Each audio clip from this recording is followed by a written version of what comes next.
Дякую. Добрий вечір, good evening. Thank you for the very warm welcome. They've asked me to deliver my remarks in English, so I will, mostly, and I hope nothing will get lost in the translation. I'm honored today to be speaking at the golden anniversary of the Ukrainian World Congress. I want to thank Yevhen Sholi, Stefan Romanyov, and Irka Mitsak for inviting me to speak tonight.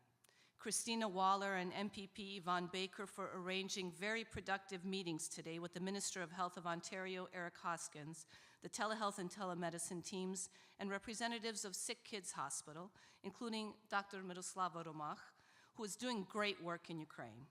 You know, I remember coming to Toronto for SKVU conferences back before we dropped the V in SKVU. This event is the culmination of a full year of celebration, from Brussels to Kyiv and Lviv, in New York, and now here in Canada, where the most active Ukrainian community resides. These milestones are a time when we reflect upon the past, evaluate the current state of affairs, and contemplate our future. A very long time ago, Petrarch climbed the mountain Ventoux to see things differently. And this ushered in the Renaissance that laid a very solid foundation for the Enlightenment. As you know, the Enlightenment brought forth ideas that were founded on evidence-based reasoning, and this was the source of authority and legitimacy in all walks of life.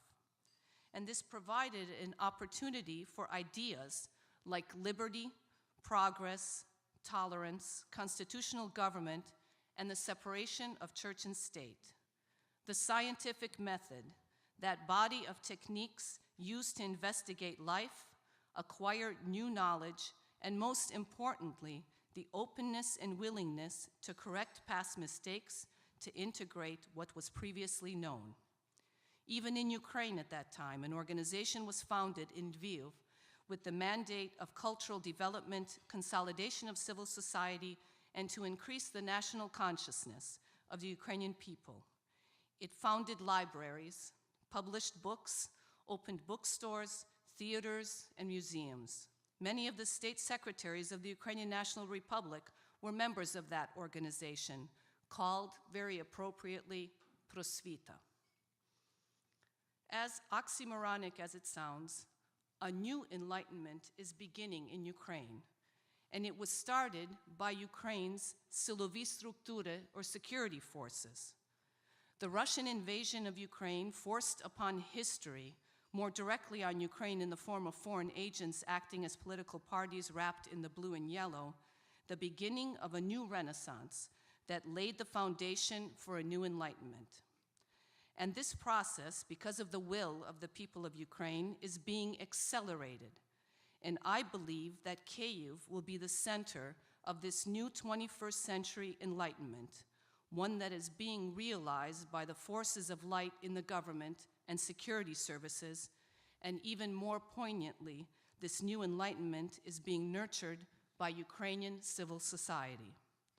For example, a small NGO that SKU helped to launch decided that its slogan would be "Prosvitnitstvo через medicinu," or enlightenment through medicine.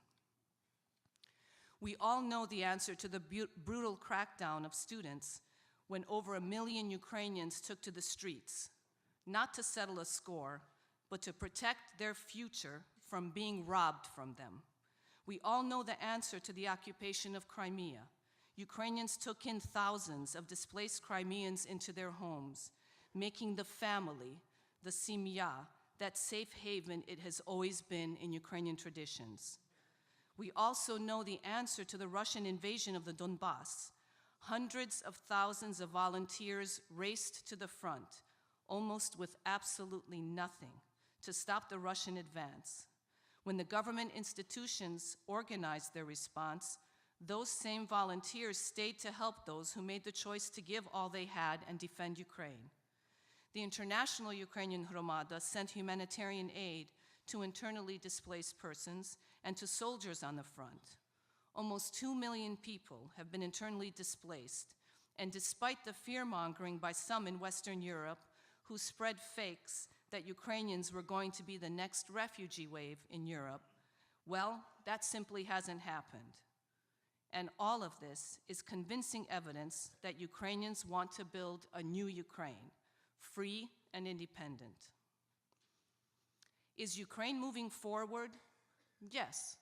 Education reform, pension reform, medical reform, and most recently, the changes adopted by Parliament to the election codex show that Ukraine is moving forward. Are there problems? Yes, but the number of problems that Ukraine faces is not the result of the reforms and changes currently underway. They simply are. Trying to attribute ownership to a problem will only waste time. There will always be problems. Success, though, is measured by the manner in which we address those problems. But doing nothing, leaving the system in place as is, that is the measure of failure. During Special Forces training that I've been lucky to be a part of, there's a unit that uses real bullets, not blanks, during their training. There's a point in their training when someone armed, providing cover, yells, "Problema," when his firearm jams up. Then another member of his team comes to his side to take his place and provide cover fire for the others. This is Ukraine today. Be it in government, civil society, or with our international partners, if the tools at our disposal jam up, a member of the unit will be there to protect the team. The Canadian program Unifier at Yavoriv Base is a very good example of that kind of international teamwork. The US Department of Justice program with the new patrol police is another. The United Kingdom's program with medical training is another.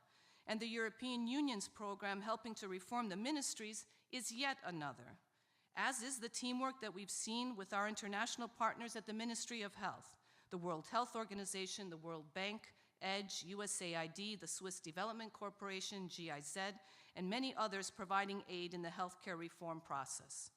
But one thing that these programs have in common is that they are no longer aimed at simply giving something.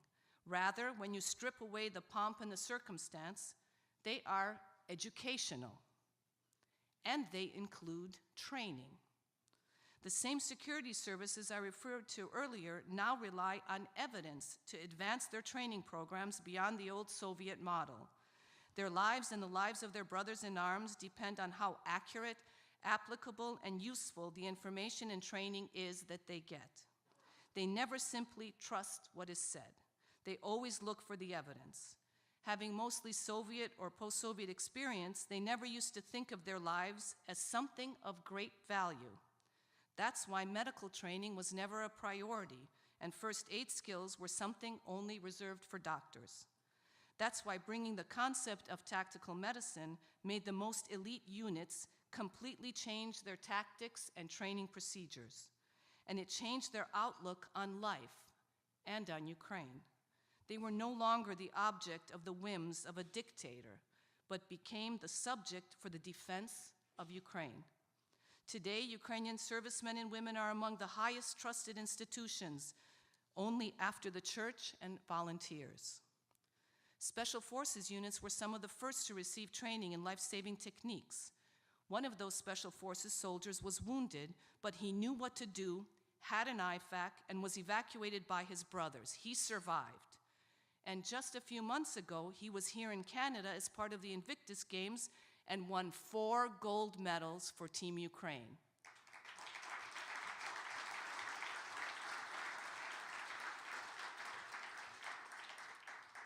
Does training make a difference beyond the obvious? Does it engender a change that advances society from traditional to modern? On Ukrainian Independence Day this year, an IED exploded right next to the Cabinet of Ministers building, and 2 people were wounded.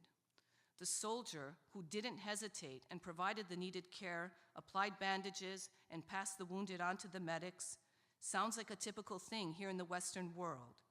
But he was trained because he knew what to do. As an example, back in 2014, the National Guard had lost many members on the front. In August of 2015, as you remember, a grenade was thrown into the National Guardsmen near the Verkhovna Rada, and 3 of those men lost their lives that day. Only after that loss did they agree to sign a memorandum of understanding and change their training programs. Real change sometimes takes time, effort, and passion. But it also requires determined patience, never to give up. There are always questions about how we can help as a hromada, how we can improve these humanitarian programs.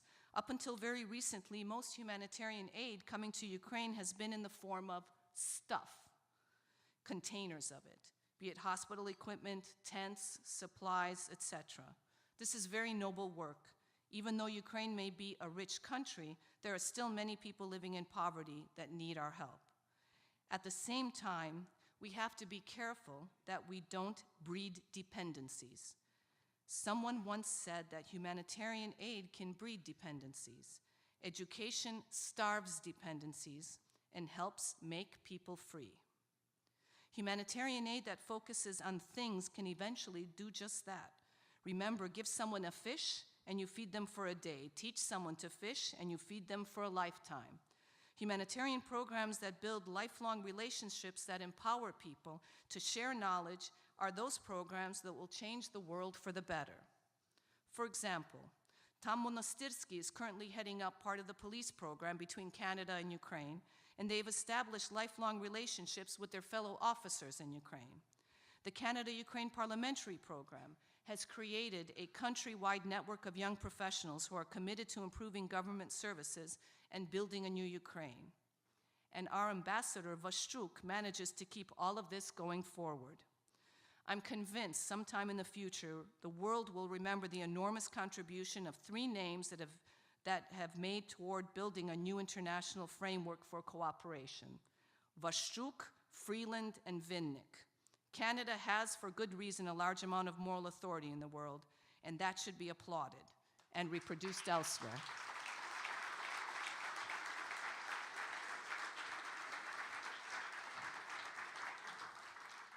So why is educational humanitarian aid important today?